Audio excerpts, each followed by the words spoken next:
Oke, Assalamualaikum warahmatullahi wabarakatuh. Kami dari kelompok 5 akan mempresentasikan materi kami tentang teori belajar humanistik dan penerapannya. Kelompok kami beranggotakan saya sendiri, Anggi Rizky Maulana, Dimas Aji Fahrezi, Gregorius Renaldi Teja, Riris Rida Holifah, Sendi Mandasari, Titin Dwi Rahayu, dan yang terakhir Felixna Zefira Permata.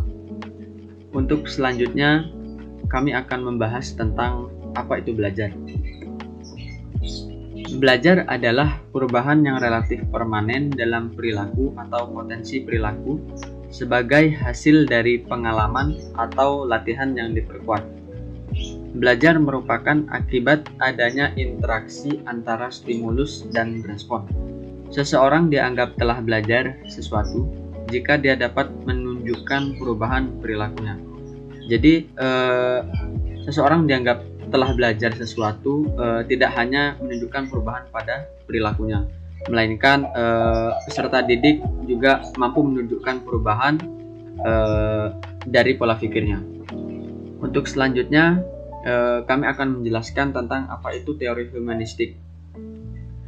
Teori humanistik adalah pembelajaran yang memfokuskan pada seorang individu di mana manusia menjadi pusat utama dalam pembelajaran. Teori ini berlandaskan pada belajar yang memanusiakan manusia. Peserta didik mempunyai sebuah potensi, kemampuan, dan kekuatan dalam dirinya untuk bisa berkembang. Selain itu, para pendidik yang berpegang pada konsep Gestalt yang dijelaskan bahwa individu atau anak merupakan suatu kesatuan yang menyeluruh. Jadi, dapat dikaitkan antara keduanya, peserta didik dan pendidik mempunyai sebuah hubungan yang tidak dapat dipisahkan dalam suatu pembelajaran. Untuk selanjutnya akan dijelaskan oleh rekan saya. Teori humanistik. Tujuan belajar dari teori humanistik itu adalah untuk memanusiakan manusia. Proses belajar dianggap berhasil jika peserta didik mampu memahami lingkungannya dan dirinya sendiri. Siswa dalam proses belajarnya harus mampu berusaha agar ia bisa mencapai aktualisasi diri dengan sebaik-baiknya. Teori ini berusaha memahami perilaku belajar dari sudut pandang perilakunya dan bukan dari pengamatnya. Dari keempat poin tersebut dapat ditegaskan bahwa teori humanistik ini yang menjadi acuan atau pusat pembelajaran adalah peserta didik itu sendiri. Karakteristik teori humanistik. Ada 7 karakteristik teori humanistik yang telah kelompok kami kumpulkan menjadi satu.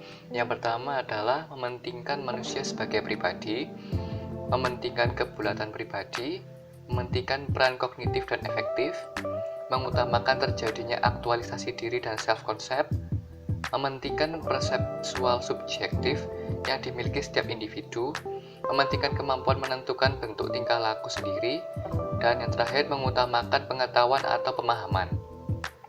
Poin-poin tersebut menegaskan bahwa karakteristik dari teori belajar ini adalah membentuk peserta didik agar dapat memecahkan masalah dengan kemampuan pribadi yang telah dikembangkan. Teori humanistik ini memiliki prinsip antara lain, manusia memiliki kemampuan alami untuk belajar. Jadi selama hidup, manusia itu tidak akan lepas dari yang namanya belajar.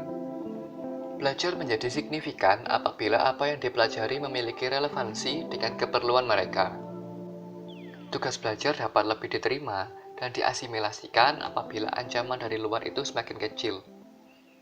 Dari luar itu maksudnya dari luar pribadi peserta didik itu sendiri, dan ancaman yang dimaksud ini general, seperti ancaman untuk belajar. Kalau kita secara logika, kita akan lebih mudah untuk belajar jika kita tidak mendapat ancaman apapun dalam pembelajaran itu.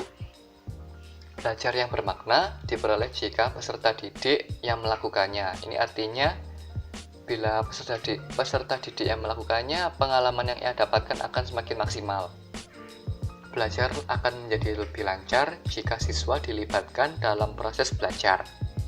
Dan seperti poinnya sebelumnya, belajar yang melibatkan siswa seutuhnya dapat memberi hasil yang mendalam.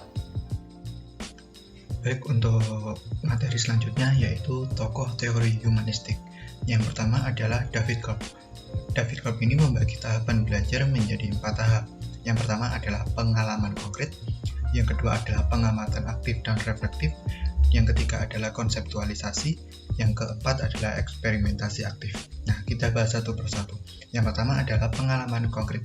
Nah, di sini siswa hanya sekedar ikut memahami suatu kejadian dan belum memahami hakikat kejadian itu. Maksudnya adalah siswa yang melakukan eksperimen.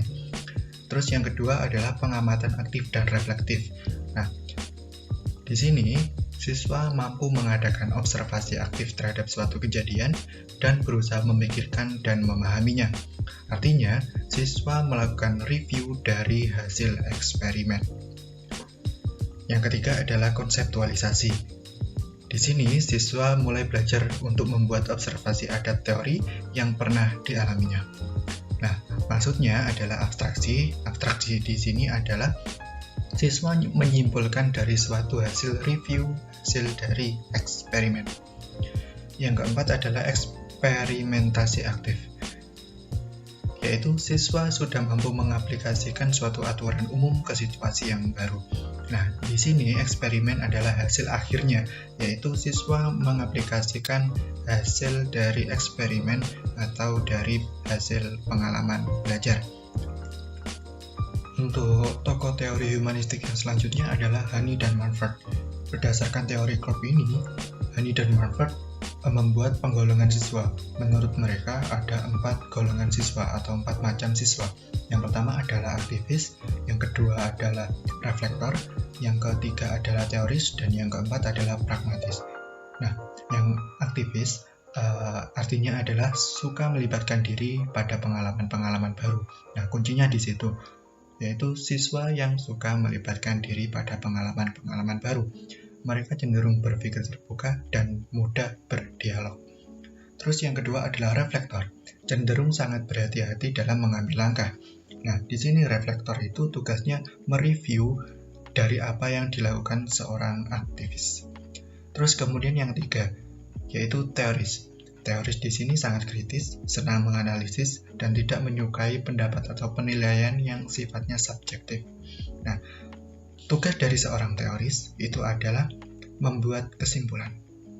Terus yang keempat adalah pragmatis, yaitu menaruh perhatian besar pada aspek-aspek praktis dari segala hal. Artinya, siswa di sini tugasnya yaitu melakukan suatu planning atau perencanaan suatu kegiatan. Selanjutnya, pengaplikasian teori humanistik. Dari beberapa literatur, terdapat beberapa model pembelajaran. Yang pertama, humanistic of the classroom. Ya, ini dilatar belakangi oleh kondisi sekolah yang otoriter, tidak manusiawi, sehingga banyak menyebabkan peserta didiknya putus asa dan mengakhiri hidupnya dengan bunuh diri. Jadi maksudnya otoriter itu sewenang-wenang dan membuat tertekan pada peserta didiknya. Nah, kasus ini banyak terjadi di Amerika Serikat dan Jepang. Dicetuskan oleh John P. Miller. Nah, pengembangan model pendidikannya itu afektif, tertumpu pada 3 hal. Yang pertama, menyadari diri sebagai suatu proses pertumbuhan yang sedang dan akan terus berubah. Kemudian mengenali konsep dan identitas diri. Yang ketiga, menyatu padukan kesadaran hati dan pikiran. Model pembelajaran ini efektif karena pembelajaran yang melakukan pendekatan emosional dan didukung metode yang sesuai akan kian berdampak pada capaian hasil belajar peserta didik ke depannya. Di sini saya akan menjelaskan tentang active learning. Active learning dicetus oleh Melvin Alsperman. Belajar bukan merupakan konsekuensi otomatis penyampaian materi informasi kepada siswa. Belajar membutuhkan keterlibatan mental dan tindakan sekaligus. Dalam active learning ada 4 poin. Yang pertama, cara belajar dengan mendengarkan saja akan cepat lupa. Maksudnya, kadang-kadang peserta didik mendengarkan materi tidak sungguh-sungguh sehingga tidak tersimpan di otak, jadi cenderung cepat lupa.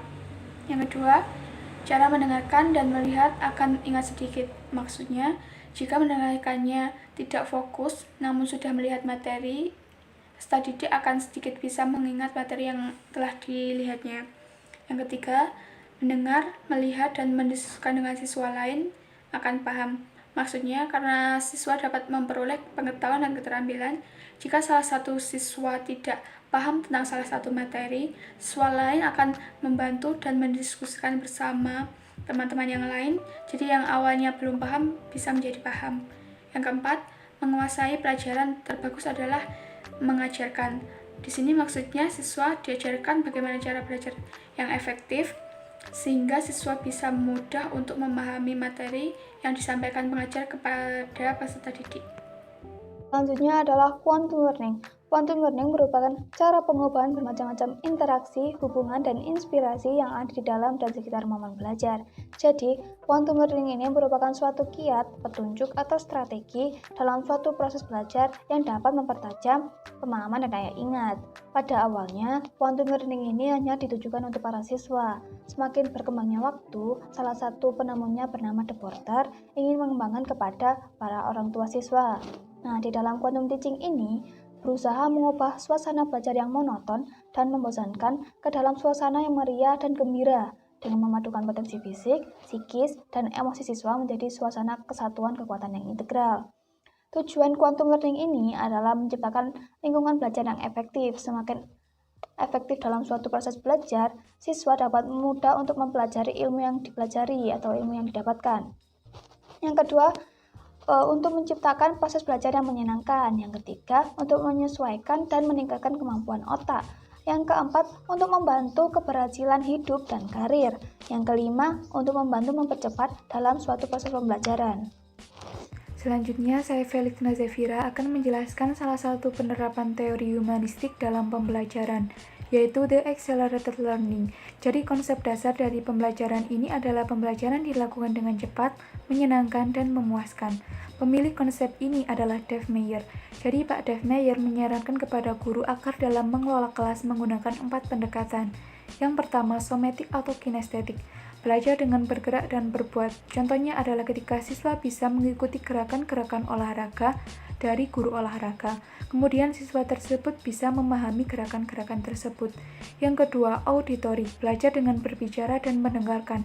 Contohnya ketika siswa bisa belajar dengan mengutarakan pendapatnya kepada orang lain, ataupun bisa dengan mendengarkan materi pembelajaran dari guru secara langsung ataupun melalui video.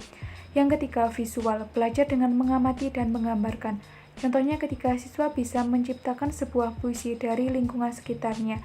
Jadi siswa tersebut mengaplikasikan pikirannya melalui puisi tersebut. Yang keempat, intelektual. Belajar dengan pemecahan masalah dan melakukan refleksi.